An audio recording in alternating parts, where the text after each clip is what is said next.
Good evening, and thank you for joining us for this behind the curtain conversation with Kyle Abraham. My name is Claire Williamson, and I'm the Director of Education and Community Engagement at Society for the Performing Arts. I'm a white woman with long brown hair and dark glasses, wearing a dark blue top. There are some pictures framed on the wall behind me, hung over a low bookcase. Before we delve into this conversation, I would like to take a moment to acknowledge the many Indigenous communities that have long used and continue to use this land as a living and gathering space. SPA's offices in Jones Hall are located on ancestral land traversed by the Karankawa, Atakapa Ishak, and Coahuiltecan people. The Alabama Coushatta people also migrated to Houston in the area over 3 centuries ago and have played a large role in shaping the culture and economy of this region. We acknowledge these communities to offer recognition and respect for their lived experience and to broaden awareness for the forces that have led to this moment. I am thrilled to be sharing space this evening with Dr. Kiana Day Williams of Texas Southern University. A native of Jackson, Mississippi, Dr. Williams holds a Bachelor of Music Education, piano emphasis, and a Master of Music Education with an emphasis in voice from Jackson State University in Jackson, Mississippi. She also received the Doctorate of Music Arts degree in music education with a minor in choral conducting from the University of Houston. She serves as Assistant Professor of Music and Director of Choirs at Texas Southern University, which includes TSU University Choir and TSU Concert Chorale. Dr. Williams' teaching career began in Jackson, Mississippi as Director of Choral Activities at Forest Hill High School, where she rebuilt a struggling choral program and created a musical theater curriculum, ultimately resulting in multiple superior rated choral ensembles, as well as the initiation of the high school as a fine arts magnet for the district. Upon moving to Houston, Dr. Williams served as lecturer of music in the Moore School of Music at U of H, teaching courses for music majors and non-majors. She was choral director as well at George Washington Carver High School for Technology, Engineering, and Performing Arts in Albany ISD, and she served as music director and band leader for the school's 2014 production of In the Heights, which received the 2014 Tommy Tune Award for Best Orchestra. A stellar vocalist in her own right, Dr. Williams is frequently sought after to perform at various events and occasions throughout Houston, which has included performing the national anthem at the 2018 Rodeo Houston at NRG Stadium. Along with teaching music, Dr. Williams has worked at several community organizations throughout the city of Houston, including most recently in the position of Director of Fine Arts at Wheeler Avenue Baptist Church. Welcome, Kiana. Thanks for being here. Thanks so much for having me, Claire. I'm really excited to be here. I'd like to introduce 2 amazing artists who will be with us this evening. The first is Harrison Guy. Harrison Guy has captivated audiences across the nation through his inspirational and unique works of passion, beauty, and activism that are rooted in African American history and culture. He began his dance journey in the small town of Marque, Texas, and building on his love for social dance and hip hop, he affirmed his purpose and calling by studying dance at Prairie View A&M University. He continued his studies at the Houston Metropolitan Dance Center, Sam Houston State University, Deeply Rooted Productions in Chicago, Dallas Black Dance Theater, and the Ailey School in New York. He was a founding member of both Exclamation Dance Company and Dorrel Martin's Dance Fusion in Houston. In 2004, he debuted his dance company, Urban Souls Dance Company, at the citywide dance festival, Dance Houston. Harrison has gained a reputation for creating soul-stirring works that shift the consciousness of the audience and inspire response. He has facilitated a cultural exchange in Kigali, Rwanda, and commissioned to create a work at Vanderbilt University in the spring of 2015 to honor one of America's most prominent composers, John Harbison. In 2016, he launched Houston's first African American dance festival, and he has also founded Black Arts Movement Houston, a gathering space for local creatives. Harrison is the inaugural artist in residence at Rice University through their Circle department, where he's won numerous awards, which include Best Choreography for his work as movement director with Rec Room's presentation of the Royale. He is the founder of the Charles Law Community Archive through the Black LGBTQ History and Heritage Project with the African American Library at the Gregory School. Mr. Guy has been teaching for 18 years. He has taught on the campuses of Codwell Elementary, Gregory Lincoln Fine Arts Academy, Hamilton Middle School, and Waltrip High School. Harrison has served the city on the mayor's Quality of Life Committee. He has also chaired the mayor's LGBTQ Advisory Board and is currently serving on the mayor's Policing Task Force. Harrison is the Director of Arts and Culture for the Fifth Ward Community Redevelopment Corporation. We'd also like to thank our friend Chris Thomas, who is joining us as well. Chris Thomas began dancing and entertaining at a very young age. By the time he reached 11, Thomas was already being featured in commercials. Taking a break during his teen years to focus on sports and college, Thomas returned to his true love of dance. And in 2007, he began traveling the world. Thomas has visited 25 countries as a teacher, competitor, choreographer, and performer. Through life and entertainment, Thomas has performed alongside Steven Tyler, Keith Urban, Sugar Ray, Lifehouse, Natasha Bedingfield, 69 Boys, Flo Rida, Kendrick Lamar, Erykah Badu, and more. In 2010, Thomas relocated to Bangkok, Thailand to explore dance abroad. There he trained local pop stars while hosting and performing at events throughout Southeast Asia. Thomas moved back home to Houston a year later and started his own dance company, Sun Kissed Dance Theater. With Sun Kissed, Thomas mentored dancers.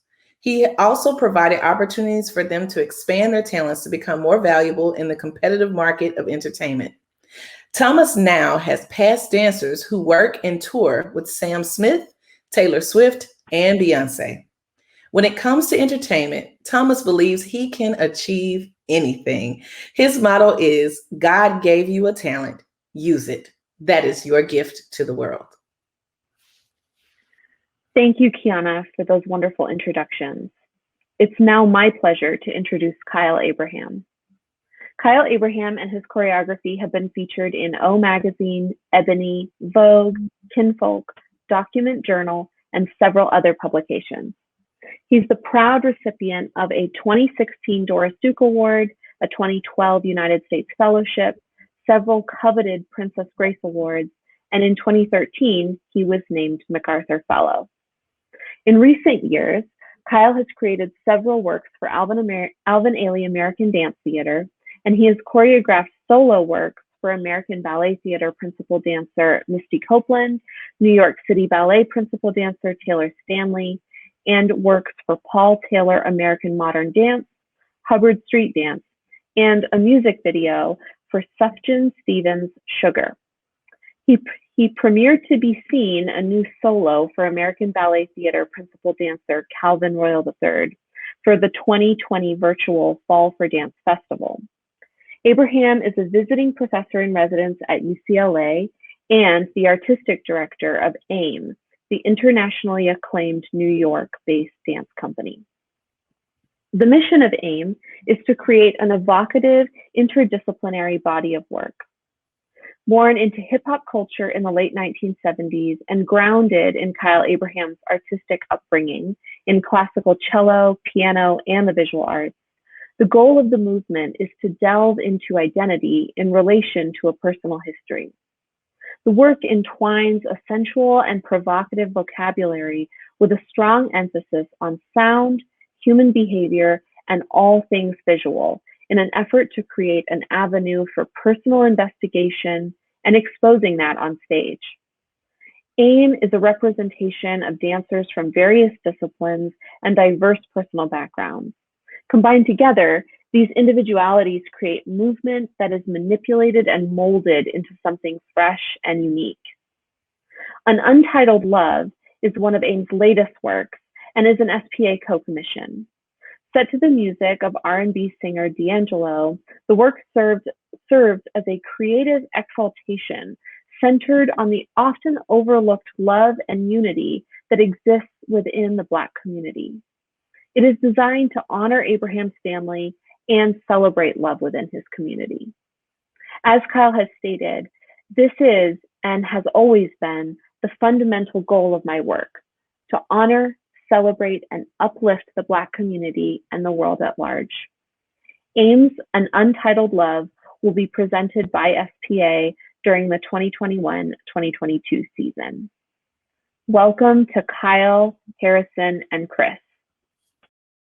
Whenever you're ready. Thank you so much, gentlemen, for joining us for this discussion. And I'm so excited to get into some questions for you all to pick your brains. So all of you practice storytelling within and about the Black community through dance. I'd like to ask each of you if you'd like to chime in and just share your thoughts on what about your experience do you bring to the work that you create? I don't mind going first. Sure. Okay. So I had the great fortune of growing up in an amazing Black community. It's one of those Blackity Black communities with a very Black church, and one of those communities where all of the elders, everyone in the community could raise any child and could correct any child. And so I think I learned community, a really strong sense of community from my community. And I think I brought that into dance. And so every space that I've created dance-wise, the communal element has been really, really important to me. It's been really confusing to a lot of people because dance is really designed to kind of go with a lot of ego in mind. It's also designed with body image in mind. It's also designed to think about talent first. And a lot of times I think about community first. So sometimes it might not look like it's the right person for the part, or it might not look right to the dance world, but it feels right to me. And so that experience, I think I came to dance so late, and I came to dance after a lot of experiences that are not within the framework of studying dance. And so I bring like all of those just regular Black community things to dance. And it wasn't really easy figuring out and reconciling how to make that work in an industry, that was already created before I got here, and figuring out my place in it. But I do think that the communal aspect has been one of my favorite parts of figuring out how to make that work for dance. I love that. Love that. Bringing in community in your work. How about you, Chris? What about you? So the way I approach dance, the way I approach creating shows or whatnot, or the ideas behind them, it comes from a street dance background. And of course, street dance is tied into Black culture, African American culture. And with those emphasis of like those grounded elements, those key elements that created street dance, or what we call hip hop, through the subcultures of the different entities when it comes to street dance or whatnot. So with that mentality, I like to create in that mentality. So versus going to rehearsals and telling a dancer, okay, dance like this, and this, I give them the aspect of freestyle. Okay, so here's the idea, here's the concept, and what does that look like to you? And then from that, we're able to mold, because from my experience, once I learned and understand movement, it was easy for me to apply it on my body versus someone showing me how to apply it on my body. And with that marriage, you get an honest answer, you get an honest product, and they own it. And it didn't take me that long to figure that out. And once I figured out that template, it was like, oh my God, it's amazing. And to even tie back to Harrison's early experience in the Black church, I grew up the same exact way, Southern Baptist Black church, where the music was loud and live and vibrant, and the energy was loud, live, and vibrant. The clothing was loud, live, and vibrant. Everything about it was loud, live, and vibrant. But as a young person, you couldn't be that, because like you said, you'll get corrected real quick, because it comes across as like you're playing around. So even with those experiences, I take that into the creative. Well, I take that, and also like a cipher experience. If you don't know what a cipher is like a freestyle circle. I feel those two communities, like it ties together, and you put that in a I guess in a structural setting, which would be a production or a show, and you get that live, vibrant energy, that raw energy, structured, of course. For some reason, I don't know, it just gives me life and gives me energy, because at the same time, like I'm being honest and true to my roots, and also creating a product to where the audience understands it, and not just enjoys it, but they feel it. And that's what I hang my hat on at the end of the day, is like, they felt it. They felt what I was doing. Even if you wasn't really into the dance, you felt the energy of what was being presented.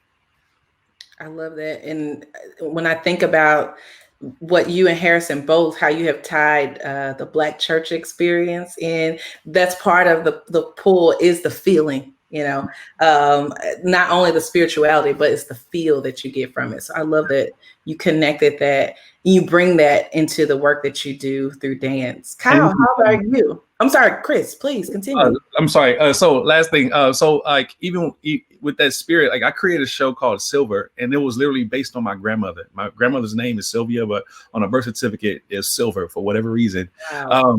But like, so in the midst of that, the whole show is based off of church, because that's how I remember church, is going to church with my grandmother. So like, even just like taking that whole experience and putting it like on stage from top to bottom, literally, it was all the experiences. I even got pews. Like, I brought in pews, like everything, top to bottom, because it's a sense of culture that we live and everyone doesn't see, because it's almost like it's a tight knitted community, but it is also something that's threaded in American culture. So, but just not forgetting where those roots are, and like bringing it back home and bringing it to the stage where people can experience that. I'm done now. No, you're great. I love it. I love it all. Kyle, what about you? Yeah. Well, first of all, thank you for having me. It's really great to be here with all of you, and to hear other choreographers' stories, missions, thought processes. But yeah, I don't know. I think for me, it's probably a lot of conversations around duality and contradiction, I imagine. I think some of it is thinking about how nurturing my parents were, and supportive, and making me feel like I could do anything if I wanted to, just do it. And that support was really helpful. And at the same time, a lot of the people that were my age were tearing me down, and calling me out. And I'd go home and I would mimic them. I didn't have people around me. I didn't grow up around a lot of other kids. So when I go home, I put on these characters, imitating the people that made fun of me. And so a lot of that, I think, makes the work in some ways. But it's also, I guess, in some ways, thinking about what Chris and Harrison are mentioning about the church in some way. I think for me, it is also this idea of a higher power. And I think because so much of my work has to do with love, there's also this idea of spirituality, and then both being, for better sense of the word, a marriage of these ideas and celebrating of something higher and beyond ourselves. And I think that's part of the beauty of dance and storytelling, is to go beyond ourselves and to kind of lean into the ideas of mutation, or when a dancer moves, sometimes they want to be on that music so badly. And I think the thing that lets me be okay with that is that they, I think, feel like they have the power to make the sound happen from their body. It's like, if I move my shoulder, that sound effect is going to happen. And all of that is powerful. And I love that, and I welcome it. But yeah, as it pertains to storytelling, I think it's definitely based on a lot of those different ideas around duality and spirituality in some ways, where it's all valid, and a lot of it has to do, for the most part, with my upbringing and being so close to my parents, and really just wanting to sit in the room when they were with their friends. I would just try and stay quiet and hear the stories. And as I talk about, An Untitled Love being about our community and about my parents, my family, it really all the more is about those aunties and uncles that aren't blood relatives, and really just being in the room and hearing them kind of converse with one another and make random jokes, and just picking up on a lot of that information is ultimately what plays a part in all the choreography I like to make and storytelling I like to make. It's really beautiful. I love the fact that as artists, we get the opportunity to tell stories, to be storytellers through our different styles of expression. So thank you so much for answering those questions from each of you. So I want to kind of shift gears just a little bit. So still on the topic of culture and community, I want to ask a question about HBCU culture. So most people who've had the privilege of experiencing HBCU culture know that it's a different world from many other college settings, right? If you had to choose 3 words that describe your thoughts on HBCU culture, which would you choose and why? Anybody want to start?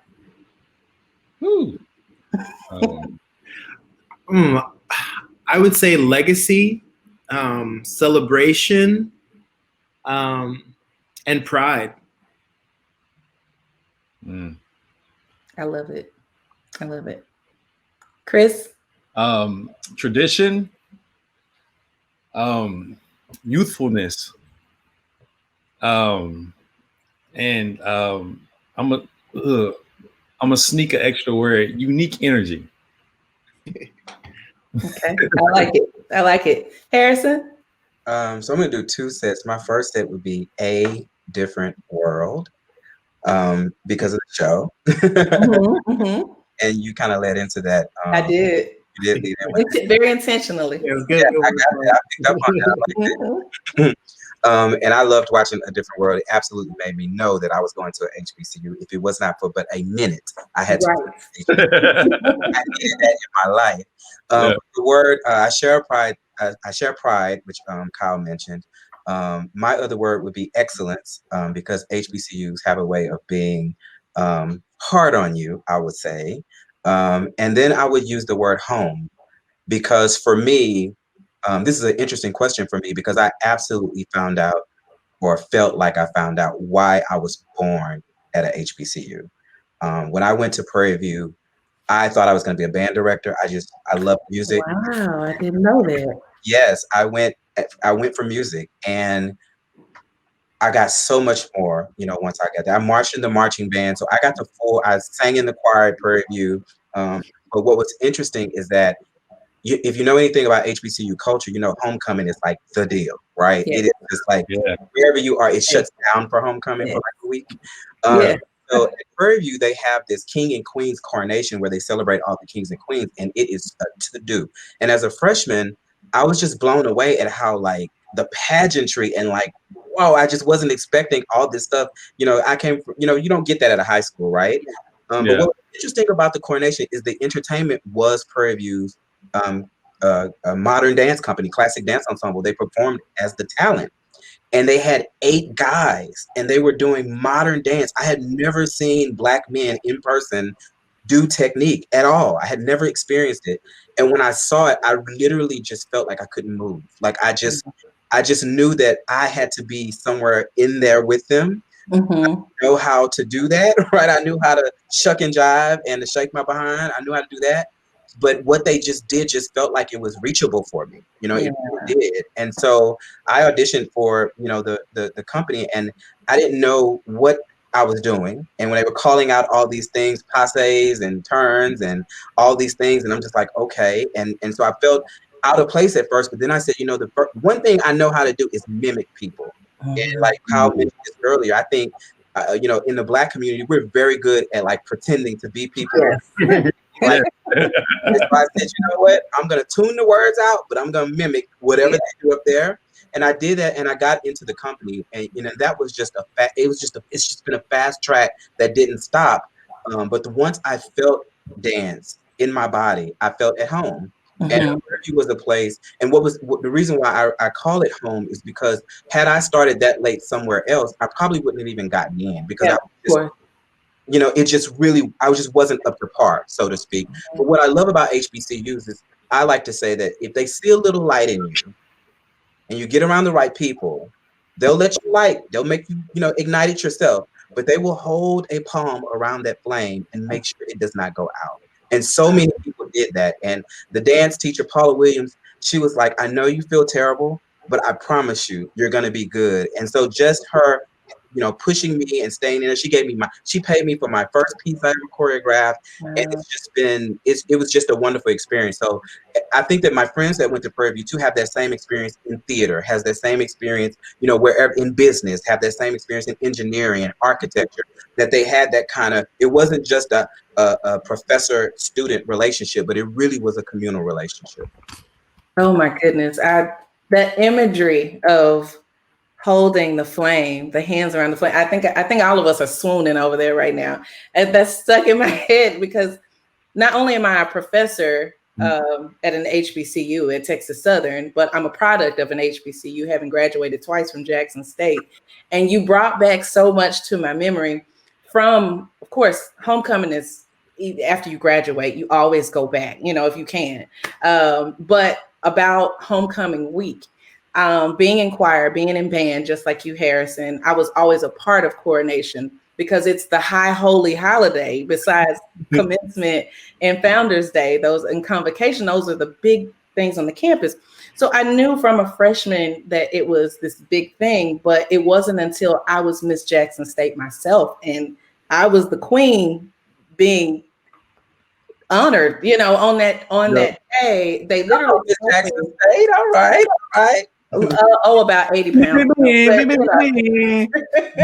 Well, probably closer to 90 pounds ago, but but no, I remember one of the things that the previous queen, my sister queen just before me, told me, she shared with me, she flew down from Pennsylvania to be there for my coordination. And she told me, Kiana, you are marrying the university today.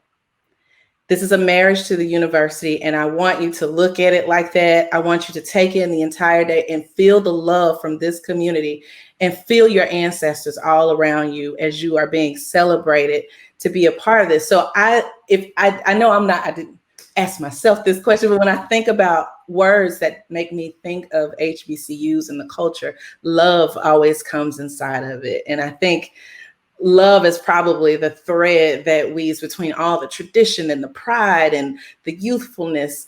There's a lot of love that's there that the professors have for the students and that the students have for the institution. So I hope you all agree, because I'd like to actually transition into a conversation about Black love, a few questions about Black love. So many of us have probably heard the term before, Black love, right? Or we might hear Black love is powerful, or all these different things about what Black love is. But what do each of you think is the power behind Black love? I think it's really a lot of the things that have come up with those three words that we're coming up with. Even maybe thinking about that segue, my parents met at historically Black college. They went to Central State.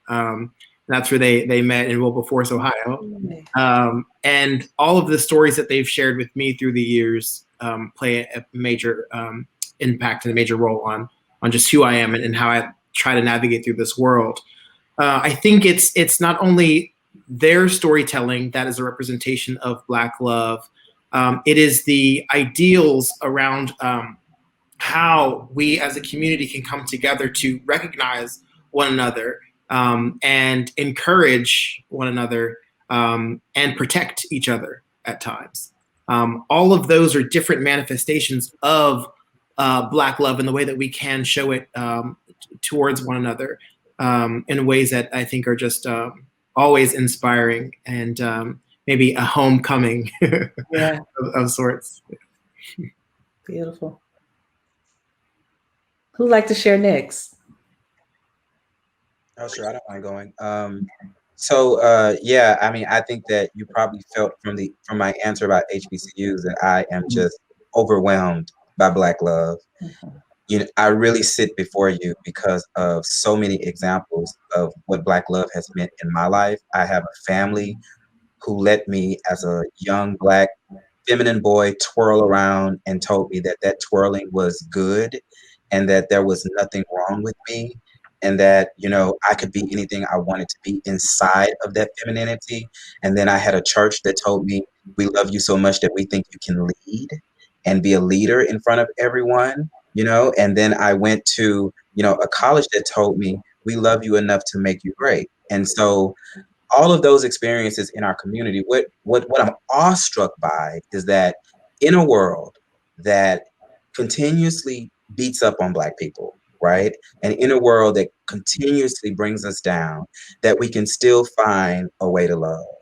And I think that that grace that Black people have, it is so, it's enough to wake me up in the morning. It really is.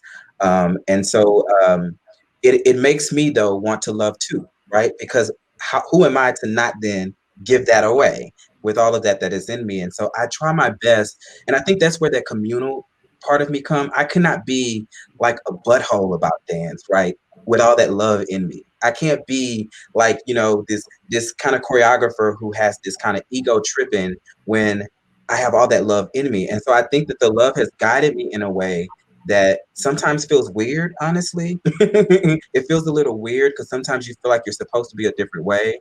But I'm satisfied kind of in knowing that I think I'm reciprocating what was given to me. And on my best day, I try to give the most love away. Yeah. So I love that overflows in abundance. I love that. Enough to share and give to others so that it can continue to be passed on because love regenerates itself. I love that. Chris, what about you?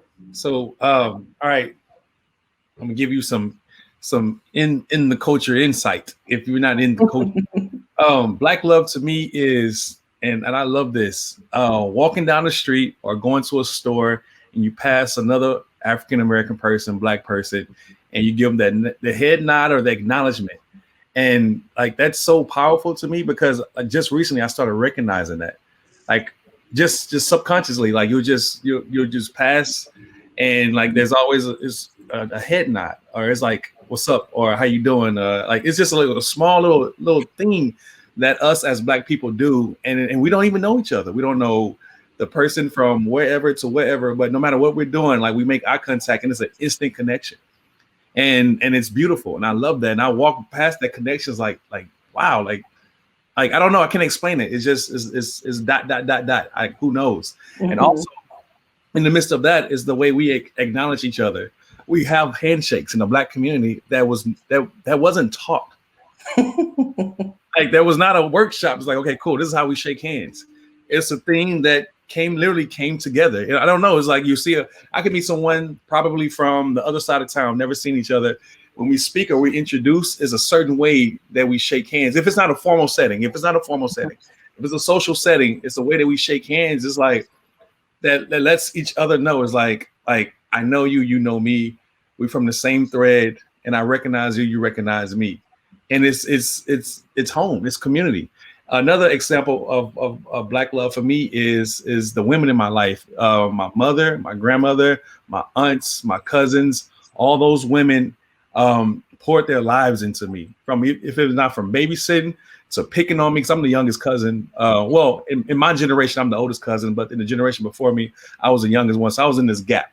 So if it wasn't from them, like babysitting, picking on me, taking me this, taking me there, my grandmother, unconditional love, my mom telling me I can do anything I wanted, like they've never told me I couldn't do something. They might say how crazy it is because like I do kind of unconditional things like outside of like the Black community that they've never seen, especially in my family. But it's like no matter where I go, no matter what I do, I can always like knock on the door, no questions asked, like no questions asked, and just come in. And that's my connection on Sunday. I love going to, like, I call my grandmother's church a time capsule. I love it because nothing's changed from 19 wherever, like whenever the church was founded, nothing's changed, nothing.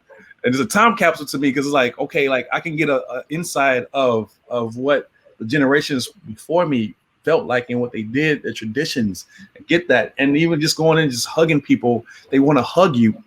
They don't know me. They just want to hug you, and they really care about like how your week is or whatever because they're older. And then it's just the idea of just like just my grandmother and my mom and my aunt is just like that. Those are the three. I call them the matriarchs. Like those are the three that literally like showed me and filled me up those days that I want to be just like a nephew or a grandson or a son.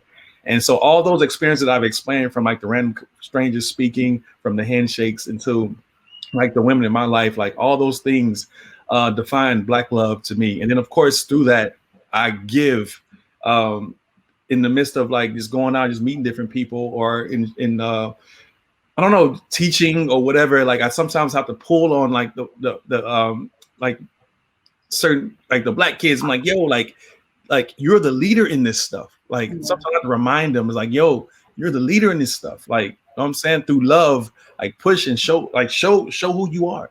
Show that, because of, like in certain organizations or entities, you're told not to be that big and that bold, like tone it down and things like that. And I'm the one that comes in, contradicts that. Like, yo, like this is your culture. This is you.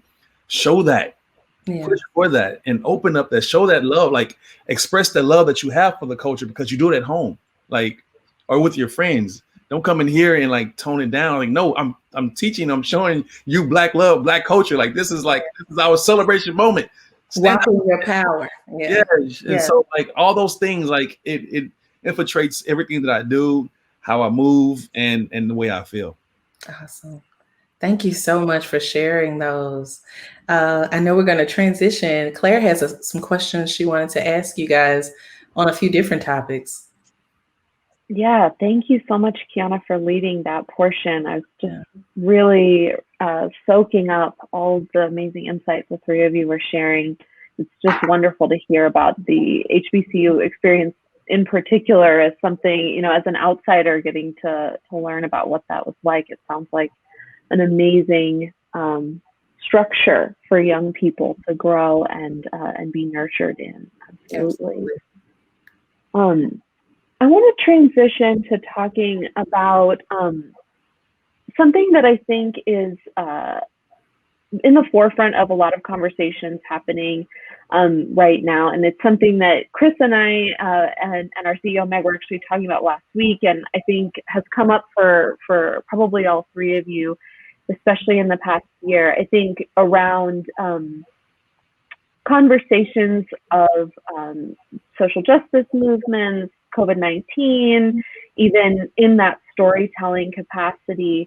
I think the arts really have the power to be representative of a moment, to capture the zeitgeist of our times. How do each of you achieve that through your work? I'll take this one. Well, I'll start off. I just started creating outside, point blank and period. There were no limitations outside in the desert or like in the state park away from. There's no limitations. There's no people. I literally just took my inspirations and literally went outside, and that kept me going. And I created work that you all gave my first commission to. It was called Tiptoe Thomas, and it was shot during the first month of quarantine downtown. And the inspiration behind it was like, I'm a performing art. Well, the character was a performing artist looking for his performing friends and couldn't find anyone. So like the whole project was absolutely sad, and it represented the times that we're living in. And so it just like it like I said, like earlier, I guess when there's a limitation for myself, or like I just start thinking outside, like how else can I throw something out? Of course, like it's been a struggle, a mental struggle, because you can't present anything. You can't get the interaction that you once got from performer to audience. You can't get gather with your fellow dancers because of precautionaries. You can't gather those special places that you used to call home as a dancer. You couldn't do all those things. So mentally, it took a toll. But just finding the ways to express that and heal through that, or try to heal through that, or start the healing process, or just cope through that. Because now dance have went from like a product for myself.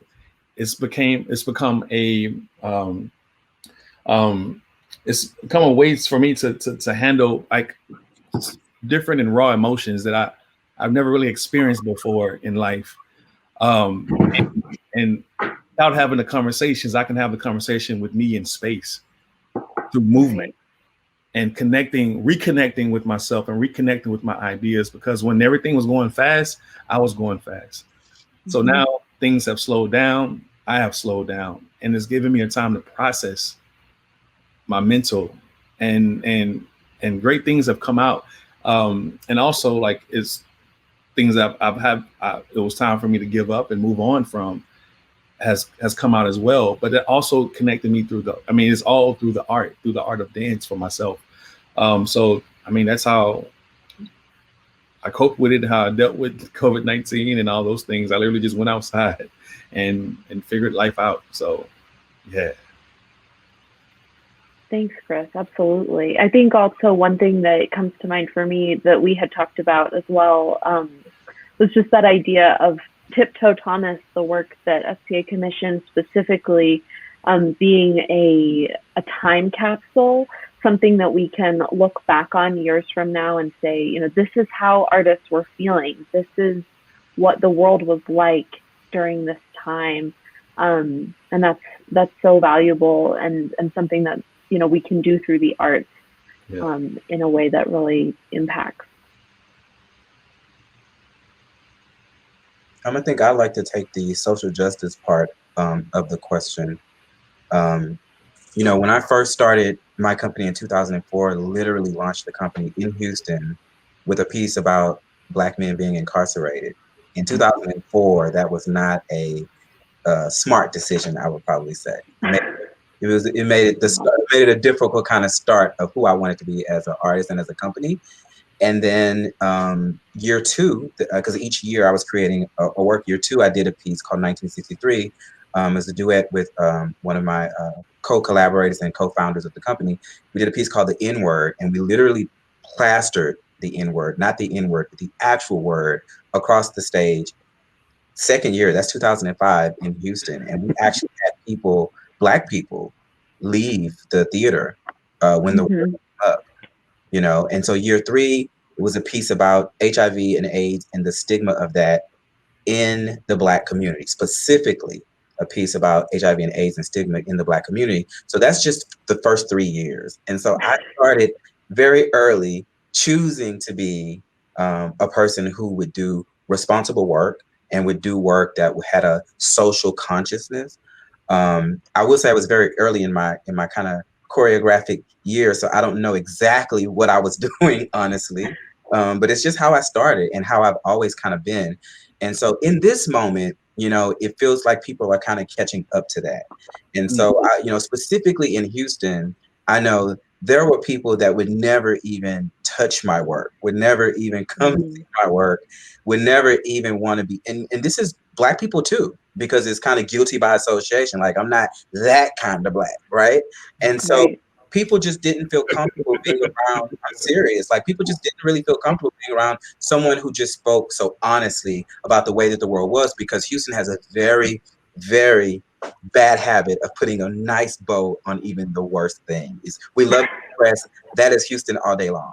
And so I just didn't really like that. And I wanted to be honest about kind of what I was thinking about. And so now it's nice to see that the world has caught up, you know, kind of where I was a long time ago. And so, but now what that makes me say is, okay, what's my thing now? You know, how do I go now that people are kind of catching up? I love it. I love that, you know, people have discussions. I've had some amazing discussions with artists and companies here in Houston. And it's great to see that the consciousness that people have awakened kind of to this idea that, yes, even in the arts, yes, also in dance, right? Yes, also people you love. Yes, you know, like, you know, we need to be having these conversations. And it was tough for people to really uncover and talk about, you know, racism. You know, people just don't feel comfortable talking about it, you know, and people come to art a lot to escape those things. You know, I come here because I don't want to think about that, because I want to be entertained, or, you know, I just really want to feel good, or I just don't want to think about how bad the world is. And so it's been really nice, I would say. Unfortunately, it's unfortunate what brought us to this moment, of course, but it's been really great to see an awakening all over in so many different spaces. And so the piece that I'm commissioned to do with Society of Performing Arts, I'm really excited about it, because it's another one of those stories about racism, but it's a local story about a community of people who could not go to the library because they were Black, and decided, we'll get a grant from Carnegie and we'll start our own library. That's bananas to think that these people could do that way back then, right? Yeah. So I'm so excited about that story, but it also kind of lends to remind people of what I was talking about earlier, of this notion of not really wanting to tell the truth, because a lot of people in Houston don't know this story. And I committed myself to kind of local Black history storytelling years ago when I found out, because I'm not a Houston native Houstonian. And when we first mm-hmm. pieces that were historical in nature, so many Native Houstonians were like, I've never heard this before. And so it kind of speaks to kind of like, you know, this catching up, right? This idea of there's so many stories, too many. I won't be able to tell them all, right? There's so many stories to be told, but really excited that I get an opportunity to do the ones that I want to do. So just speaking to that like social justice element of it, you know, it's so profound, right? And it's really, really prevalent. And so kind of excited to see where we'll go and what'll happen in the arts world abroad, and more specifically in dance.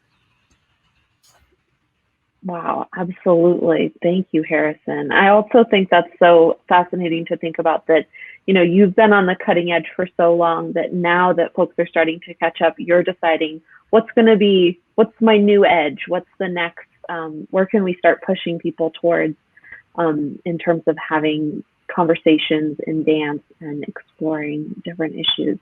And we're really excited about your SPA commission. Hopefully I get casted for that. I'm just saying, throw it out there live while we live. While we live. Yeah. Kyle, what are your thoughts? Yeah, I don't know. You know, there's so much, I suppose. I kind of feel like, you know, even with Harrison thinking about, you know, what his new thing is, I think ultimately it's just your truth. You know, if you know the work you've been making since 2004, if that is still what's driving you, I think, you know, continue on. You know, all the work that I've made, this has been the subject matter from the get-go. And I remember reading reviews of some works of mine in like 2016 when I was doing Untitled America for the Ailey Company, looking at the cyclical nature of Black families that have gone in and out of the prison system, and a review mentioning that a lot of the works before that one and that one showed Black bodies on the ground. And I thought about it and I was like, yeah, because that's what's happening. That's what's happened before and that's still happening. And probably until there's a period in our time when that's not happening, maybe that's when I'll stop putting that in a work.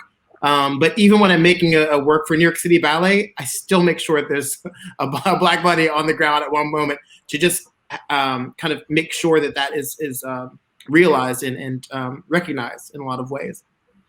But I don't know. I mean, I guess it's very twofold. I think maybe the first part that Chris is talking about, thinking about work in the pandemic, you know, I think one thing that's super important is for artists to know that they don't have to make anything right now. I think just really living is enough.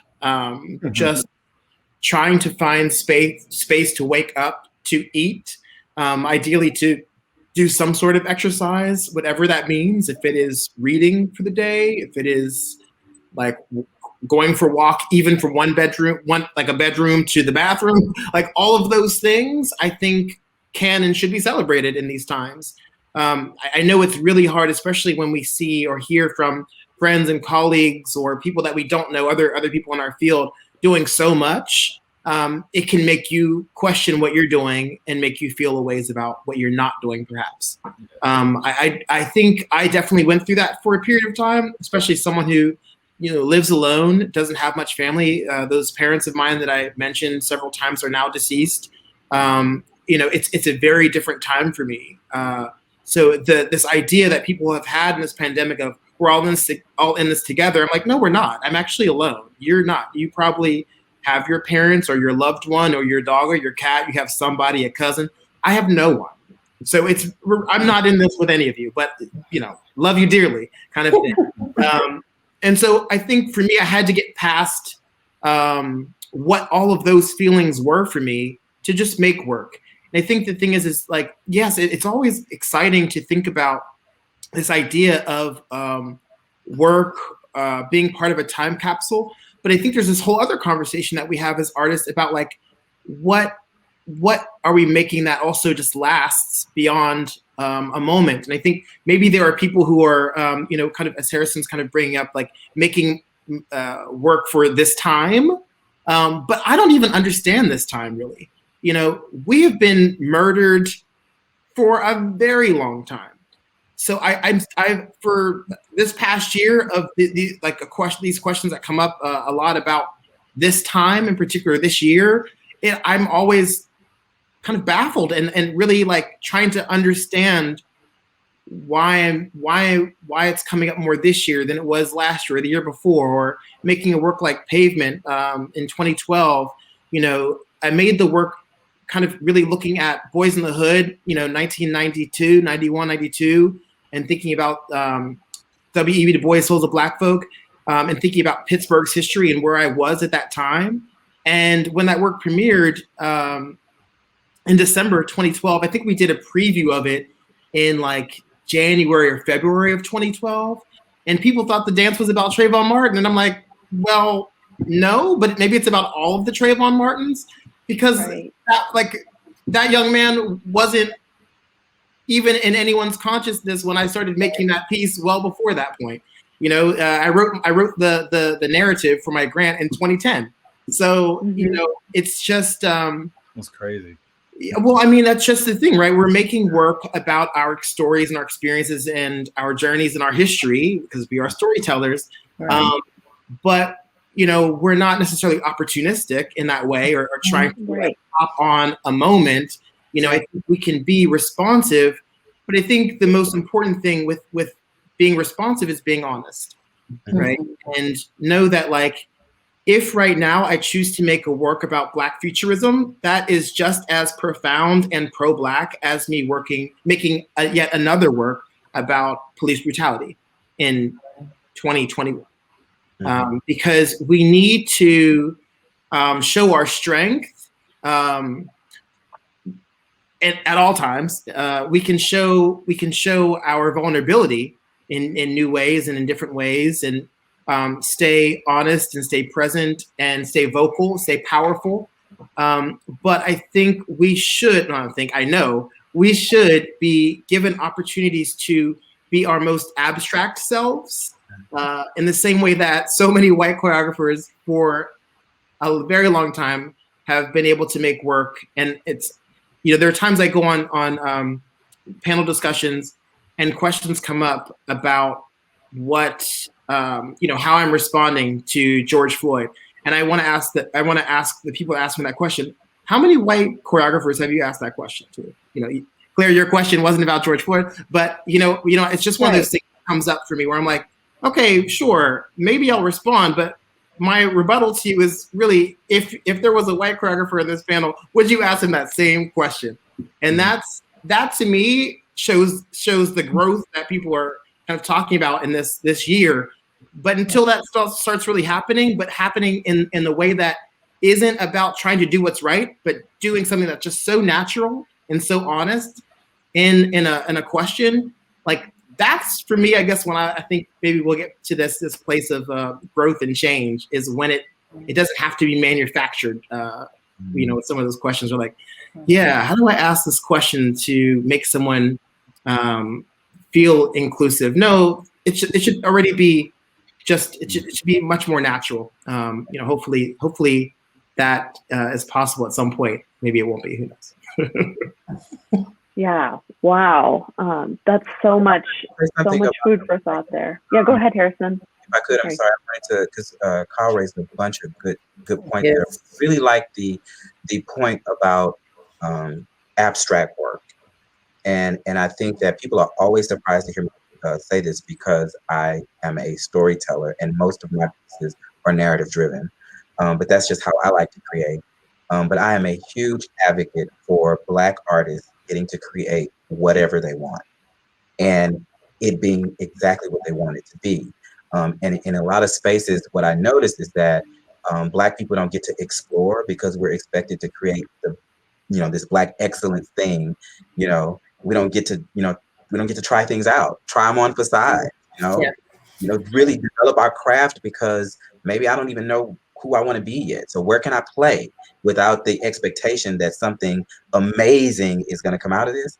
And so there's this kind of this really, really heavy weight of kind of Black excellence too, that I think sometimes holds us back, and sometimes you can feel very caged because you don't get to kind of play. And I see that in other artists, and I'll say, like, white artists get to roll around, and it's abstract, and it's postmodern, and you automatically assume that white person can do a lot of other stuff, but they are choosing to roll around in this moment. But when Black people roll around, it's what are they doing? And that's the only thing they're doing. They're doing that because they can't do something else.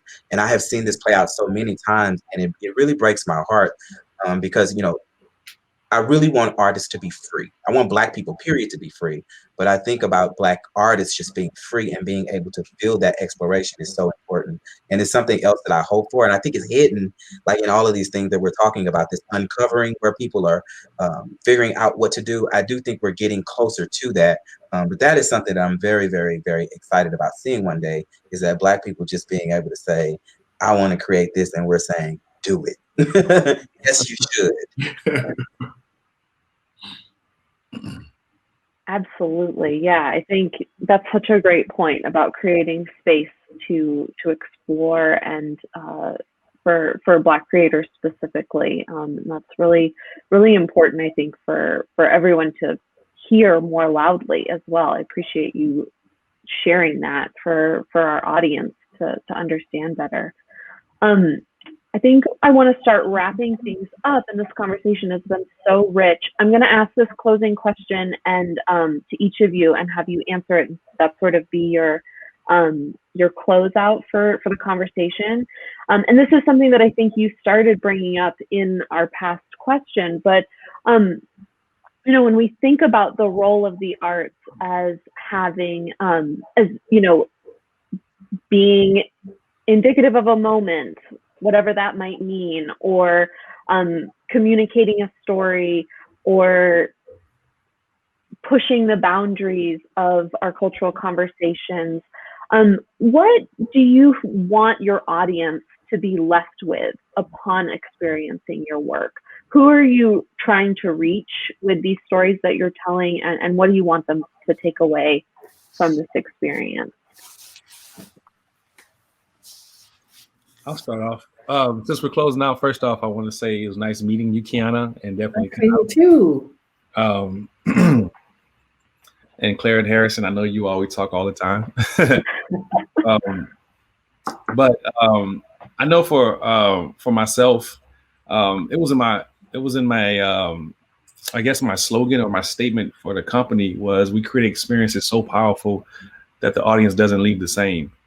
And that was literally truly something that I really felt. It was like you come in this experience, and I have 100% control over what you accept and what you reject right now based on how I present it to you.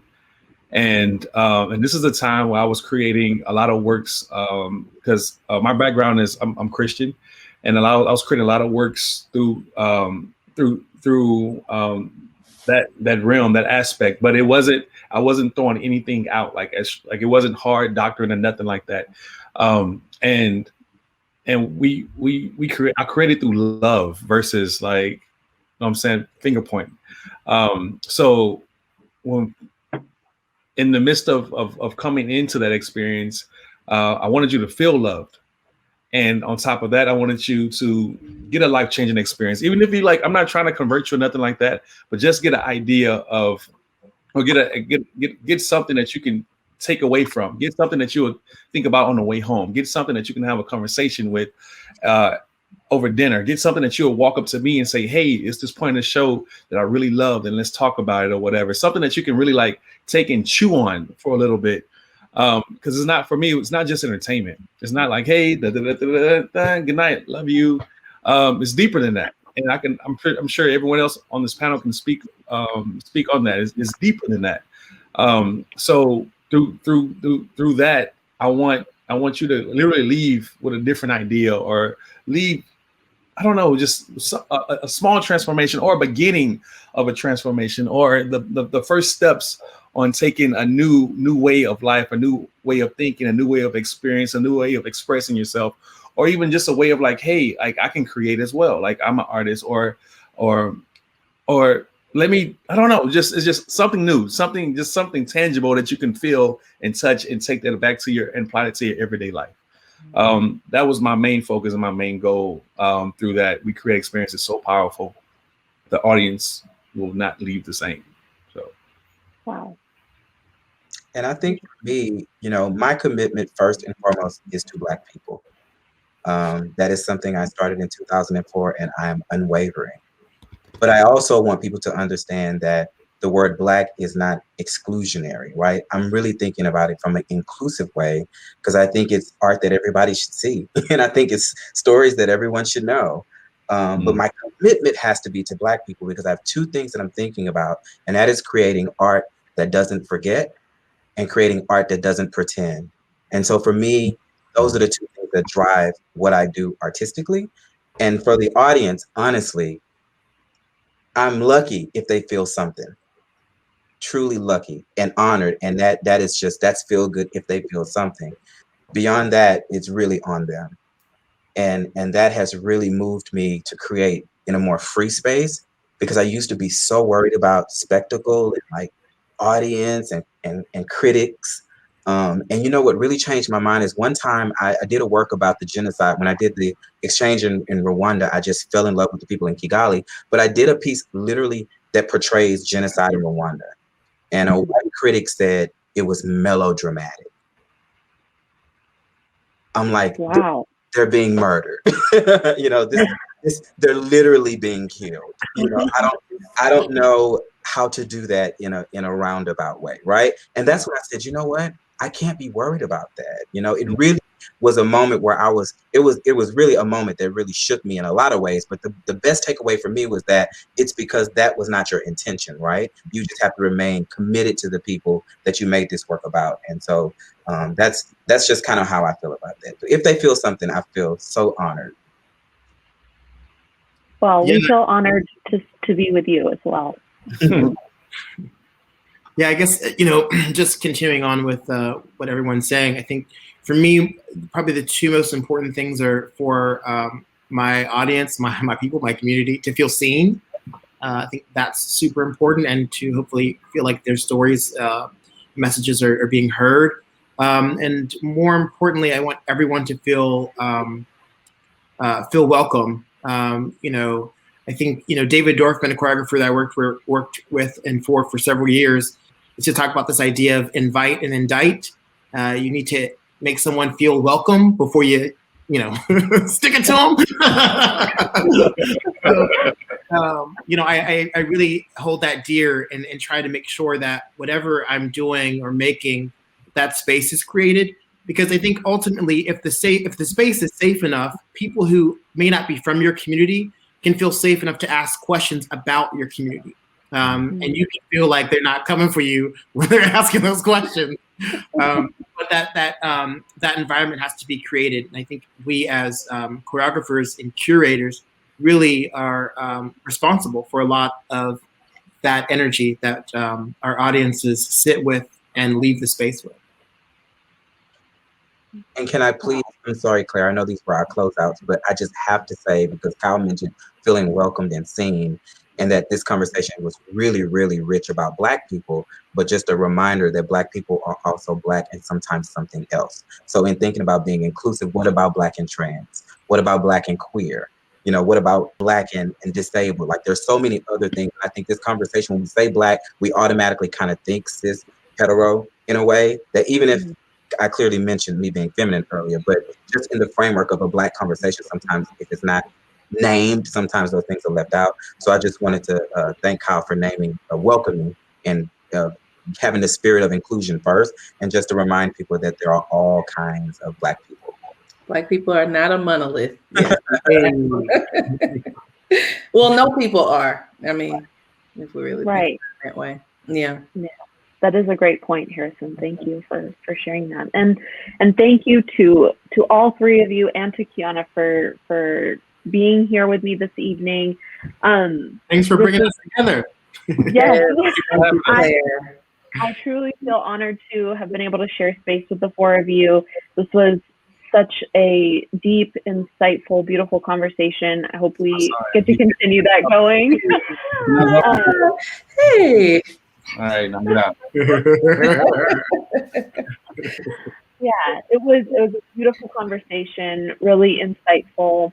And I just really look forward to continuing this journey with you all. Thank you to Kiana for co-moderating with me this evening. And again, thank you to Kyle.